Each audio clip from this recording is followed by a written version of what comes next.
Well, hello. November the 22nd, Sunday. I guess a significant day. 57 years ago, John F. Kennedy was assassinated in Dallas. I had a link on yesterday. Maybe I'll add it again today, just in case you missed it.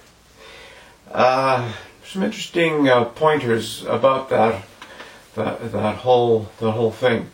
Because as most people are aware, it is sort of still shrouded in a lot of controversy and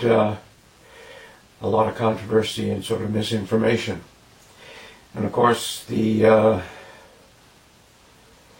sort of continues today. It's one of those crazy things, you know. Most people who were there or who were alive at that time remember where they were when they first heard about it. Because that was a pretty big day. That was a pretty big shock to a lot of people. And at the time, I think I was in a boarding house. I was still in high school, sort of thing, and living away from home. So I was going past the living room on the way out somewhere. Maybe it was, and TV was on, and I saw the owners of the home were glued to the TV set, and I stopped and watched the information. It was a crazy time. The crazier time, I suppose, was when you realized that the ramifications of what happened.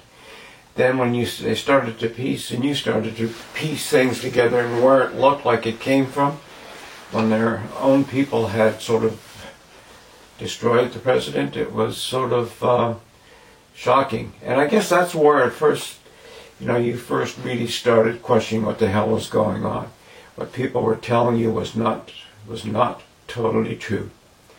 And it goes on today. You see that mainstream media is telling there's no evidence at all that there was anything untoward in the U.S. election. Even some broadcasters are saying, well, if there's evidence, give it to us. As if they're the court of law, sort of thing. This is how arrogant and egotistical our so-called journalists and broadcasters are. That they make the final decision for all of us, sort of thing. Bullshit. And if you believe that, well, and I know some people believe that everything was fair. It's just because all the mainstream media tells you that there was nothing wrong with the election. Now, unless one is totally stupid and totally wasn't paying attention, or both, it's pretty hard not to sort of just from even at a distance from what the little bit of information you get from watching election results, to know something was funny. It's not going to go into all that because everybody goes into it. Or maybe they don't. Maybe you just watch CNN and they don't. And I suppose the thing that really sort of jarred me was that everybody stopped counting at about the same time. And Trump was ahead in all areas, and in the morning he was behind. That was sort of, how come everybody stopped counting at the same time? And when in elections do you stop counting to go home for a nap? It sort of doesn't make sense, and it's sort of silly. But what else is going on other than that? Mainstream media trying to BS us.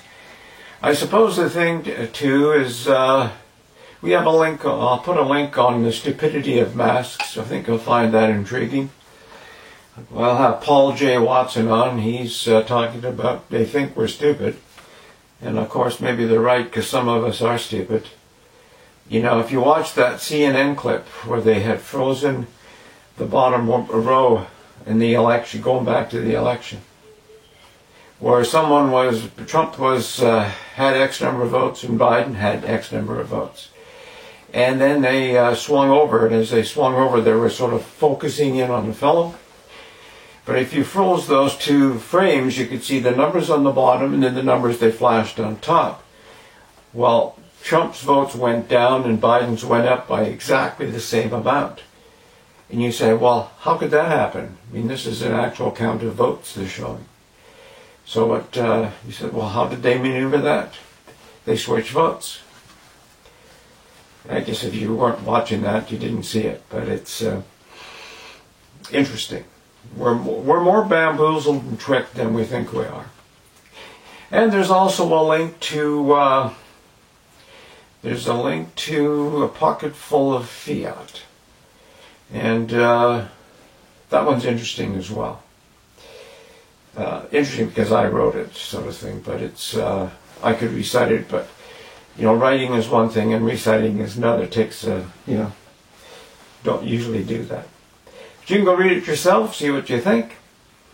And I'll add another link to the JFK thing. There's some other extraordinary things that this fellow pulls in. And, be talking about that, the Memo 57. And it's interesting. I wasn't really aware of those three memos. I remember Kennedy making a speech about secret societies and whatever, and I thought he was sort of hinting at the CIA and some of the political bodies in the U.S. And that was several months before he was assassinated, and originally thought maybe that was the reason why.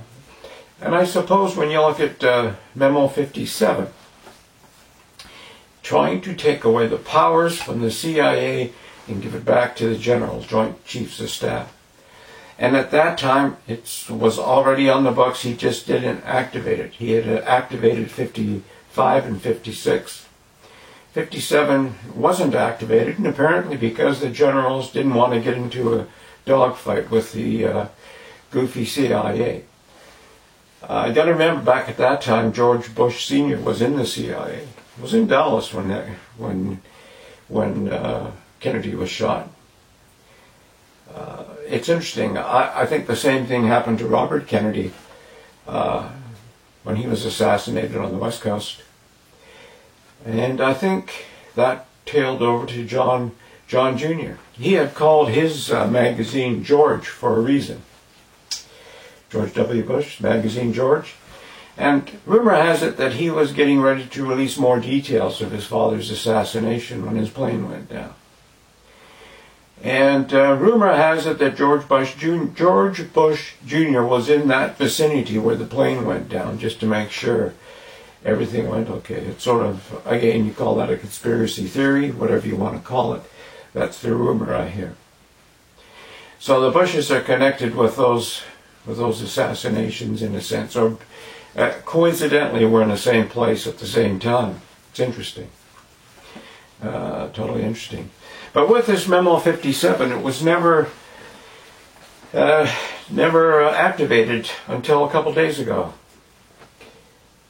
President Trump activated it.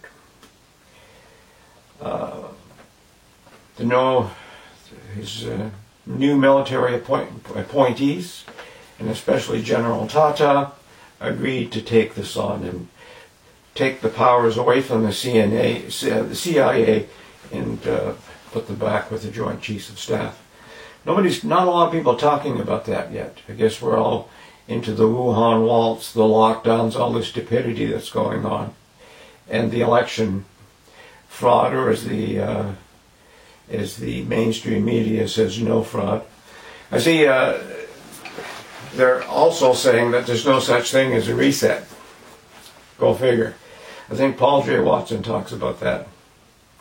I mean, all you have to do is go onto their official websites, IMF, the World Economic Foundation, UN, whatever, Agenda 2030, the Rio Conference of 212, just Google it. You can see the whole thing where these clowns got together to decide what they were going to do.